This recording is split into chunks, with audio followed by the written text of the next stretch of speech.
Hey Peter, how's it going? It's fantastic, thanks. Yeah, thank you for being here today. Of course. So I got a question for you. Yes. What are the top 3 things that you want to look for when looking for an investment property? That's a great question. Not a lot of people are looking for investments right now, but a lot of people are keeping in the back of their mind, what if I need to do a 1031 exchange? What if I want to help, start building that wealth long term? So you want to, number one, know what your goals are. Are you looking for cash flow? Are you looking for appreciation? If you're younger and you got a 15, 20, 25 year horizon, you might be looking at something that's got more appreciation potential. Mm-hmm. But if you're older and you're looking to retire and you need that cash flow, you may not care what the appreciation is. You want to get that cash flow. So you really want to make sure you know what your goals are so that you can line those up with the property, with the area. Number 2, you want to know what your risk tolerances are. I work with clients that don't want to buy any investment property more than 20 miles away from where they live. They always want to be able to drive by it.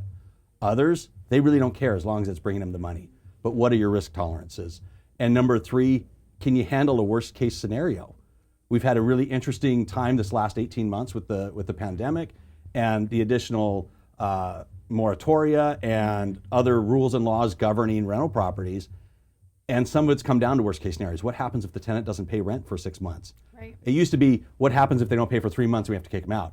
Now it's, what if they don't pay at all and we can't kick them out? What if the law doesn't allow us to even terminate a month-to-month tenancy?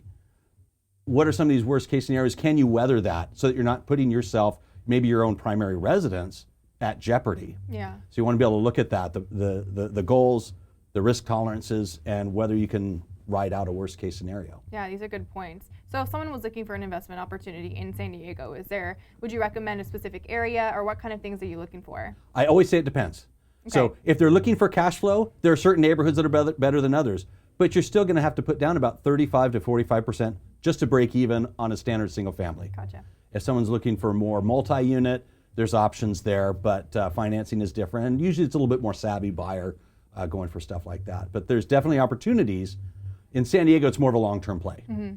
Yeah, absolutely. Well, thank you so much for being here and answering the questions. Sure. Yeah. That was Peter Carlson.